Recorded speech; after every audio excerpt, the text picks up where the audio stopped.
The treatment will cost more than 100 with less than a 10% chance of recovery. That's what the doctor said, calmly. My family didn't cry. They didn't argue. They just looked at each other and left. My mother's words were final. Let the old man go. He's lived long enough. We're not throwing money into a black hole. And like that, they were gone. Out the door.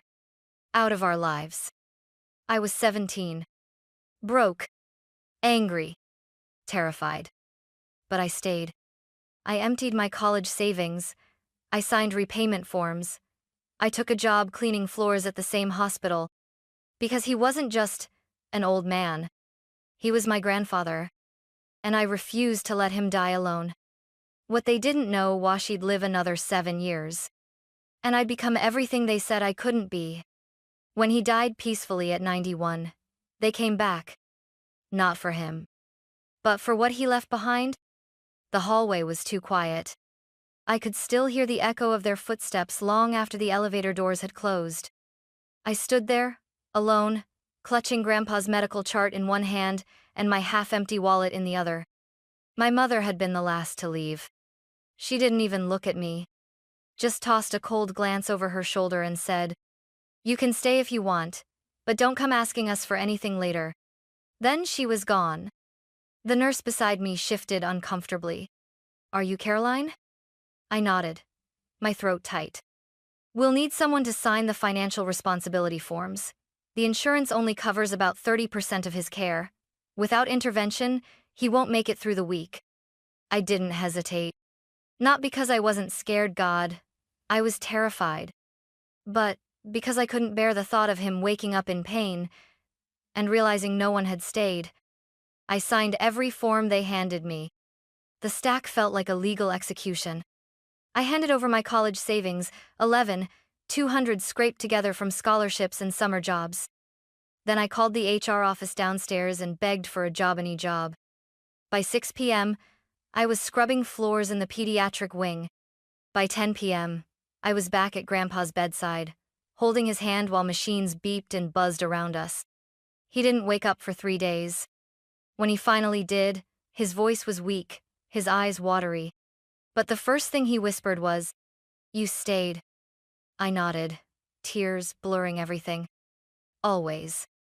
That night, while he drifted back into sleep, I sat beside him and stared out the window. The world outside kept moving: cars, city lights, people laughing in restaurants. But here, in this quiet hospital room, something had broken and rebuilt inside me. They thought they'd left me with a dying man. But what they really left me with was time. Time to listen. Time to learn. Time to grow into the woman I was never allowed to be around them. They walked away. I walked forward. The doctors didn't expect him to last more than a week. But a week passed. Then 2. Then 3. It started with small sign she's, fingers twitching, a flutter of his eyelids, the way his hand gripped mine just a little tighter during the night. I read to him every evening. At first, I didn't know if he could even hear me. But I kept going: old war novels, Reader's Digest articles, even IKEA manuals, anything just to fill the room with something human. Then, one afternoon, as I was spoon-feeding him broth, he said, "Too salty." I froze. "Grandpa?" He blinked, looked at me, then smiled. "You've always been terrible at seasoning." I laughed through tears. It was the most beautiful complaint I'd ever heard. Over the next few weeks, his recovery picked up speed, not miraculous, but steady. He started sitting up, then speaking longer, then walking again, slowly, with my arm supporting his. The doctors called it a statistical anomaly. I called it proof that love matters more than odds. We moved into a tiny 2-room apartment across the street from the hospital. It wasn't much. The paint was chipped, the heater rattled, and we had to share one bathroom with 2 other tenants. But we were together. During the day, I worked hospital shifts and took GED classes online. At night, Grandpa taught me no just math or science, but how to fix things. Circuit boards, light switches, coffee machines.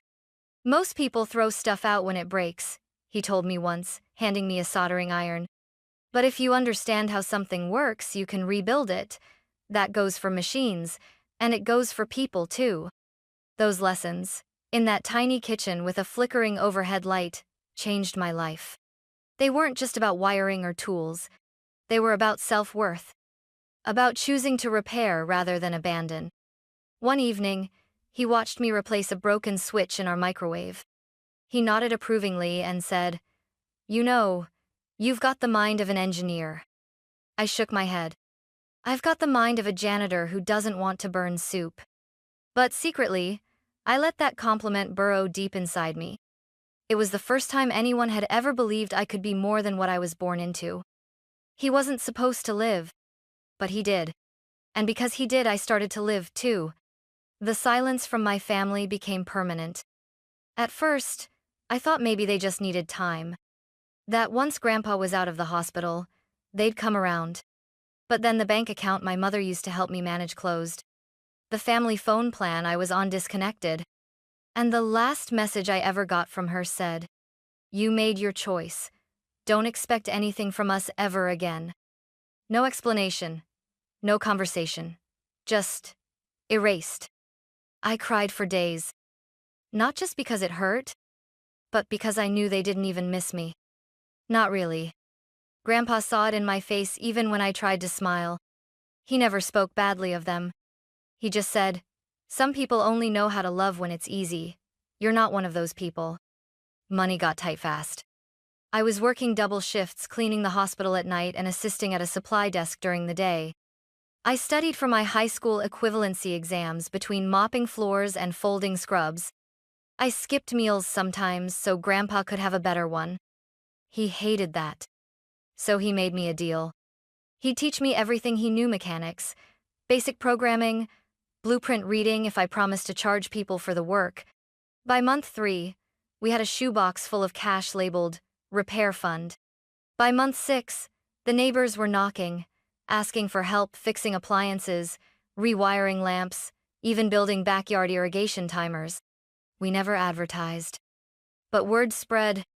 Caroline and her grandpa, they don't just fix things, they care. One night, while patching up an old toaster someone dropped off, Grandpa said, "You don't need their name to build your own." I looked at him. "Whose name?" He didn't answer, just kept twisting the wires into place. That was the night I realized.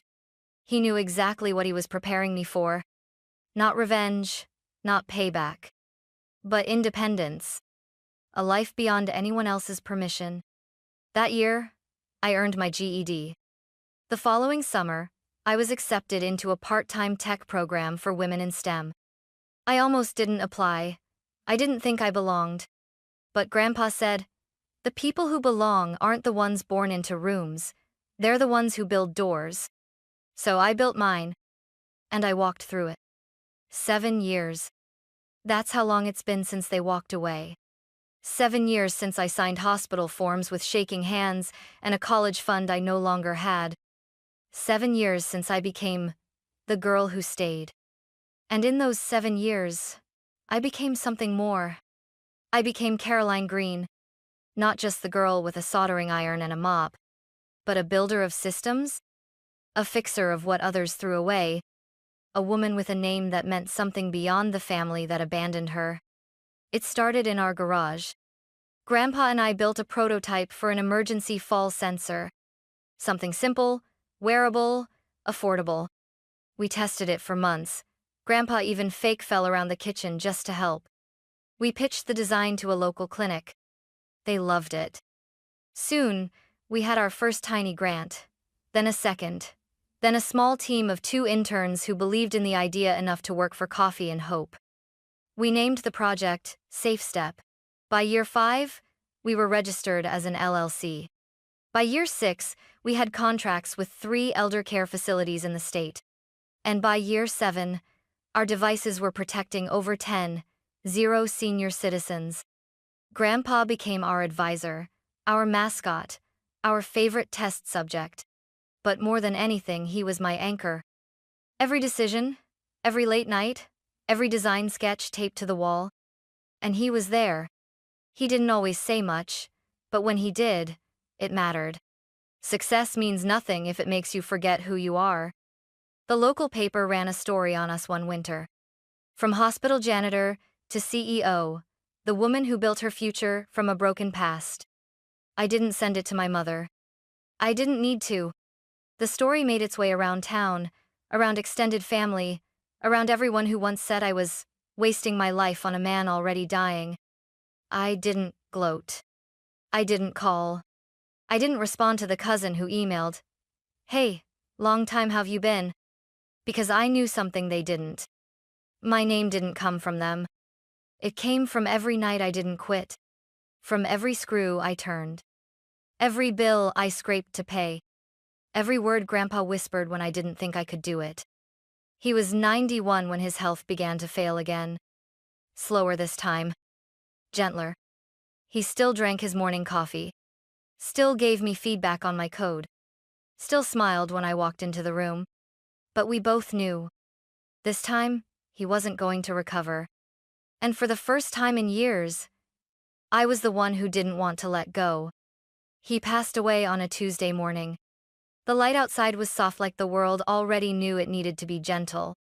I found him in his chair by the window, the one he always called his thinking spot. A closed book in his lap. A half-drunk cup of tea by his side. And a faint smile still resting on his face. No machines. No chaos. Just peace. I held his hand for a long time before I could even call the hospice nurse.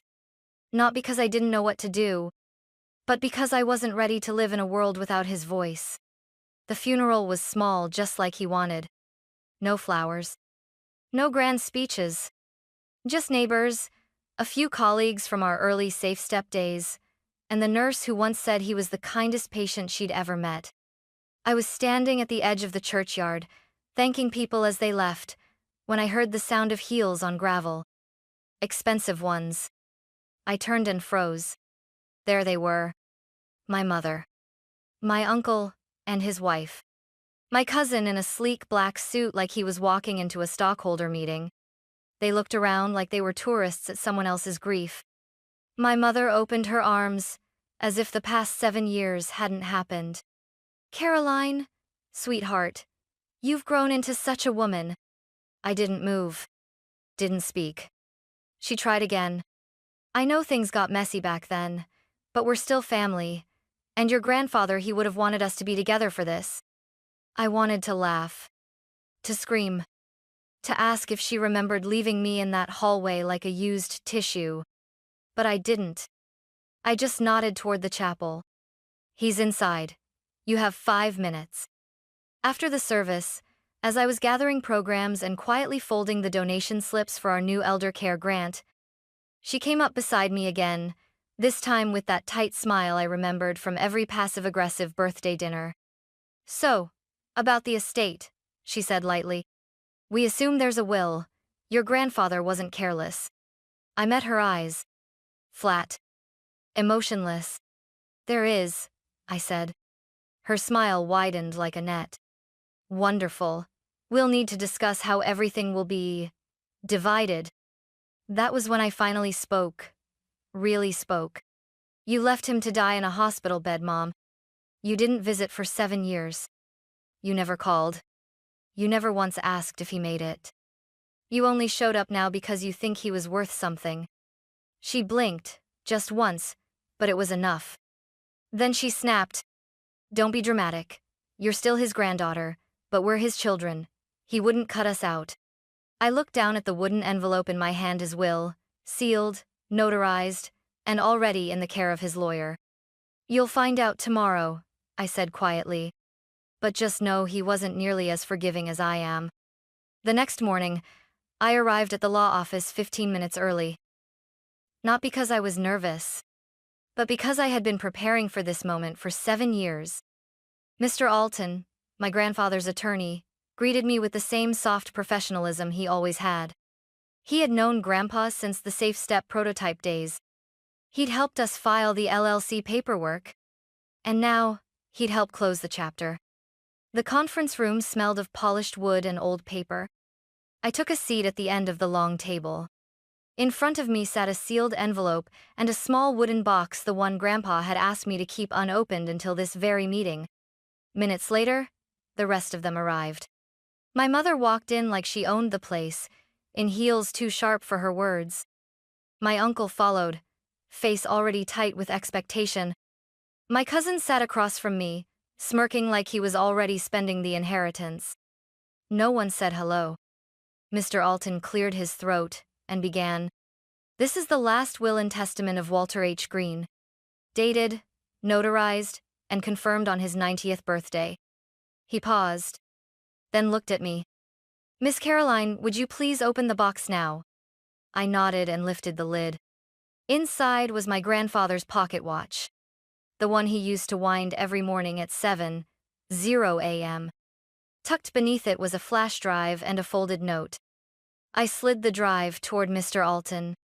He plugged it into a small monitor. The screen lit up with Grandpa's weathered face. His voice filled the room, soft and steady. If you're hearing this, I've already left this world. And if the people I think are in this room are actually here, well, I'm not surprised. My mother shifted uncomfortably. My cousin looked at the ceiling. Let me make this simple, Grandpa continued. I, Walter Green, leave the entirety of my estate, including safe step shares, real estate assets, personal accounts, and intellectual property, to my granddaughter, Caroline Green. Everything. My uncle's jaw dropped. My mother leaned forward, furious. This isn't legal. He must have been manipulated. She was with him every day. Who knows what she told him to turn him against us? Mr. Alton held up a notarized form. Mr. Green completed a cognitive evaluation 2 weeks before this recording. Full mental capacity confirmed. No coercion. No revision needed. My cousin stood up. You've got to be kidding. She was a janitor. She lived off him. Grandpa's video continued, as if he'd heard every word. To those who say she took from me, I say, she gave me 7 more years. She gave me mornings with sunlight and coffee. She gave me meaning. You gave me silence. You left me to die because I was inconvenient. She stayed and built something. Not just a company, a life. My mother's face paled. I stayed silent. Mr. Alton folded the will with clinical precision. There are no alternate beneficiaries. No contest clause is included. Any legal challenge will void your right to inherit anything. Walter Green's wishes are absolute. Caroline Green is the sole heir. No one said a word. Not really. There was only the quiet hum of air conditioning, and the sound of a legacy being taken away from those who thought they were entitled to it. As they left, one by one, my mother looked at me for the first time with something that almost resembled fear. But I didn't flinch. Because now she knew. I wasn't the girl they abandoned. I was the woman he chose. They didn't leave quietly. The moment the law office doors closed behind us, my mother spun toward me, voice low and venomous. You think this makes you better than us? You manipulated an old man on his deathbed and tricked him into signing everything over. I stared at her, this woman who once told me I was wasting my life on a man who wouldn't make it through the night. Now she stood inches from me, furious not because she'd lost a father, but because she'd lost the money he left behind. You left him, I said calmly. You left both of us, and for 7 years, you never once called to ask if he'd even survived. My uncle stepped in, his voice forceful. We're his children, Caroline. You don't get to erase that. I turned to him. And what exactly did that title mean to you? A duty?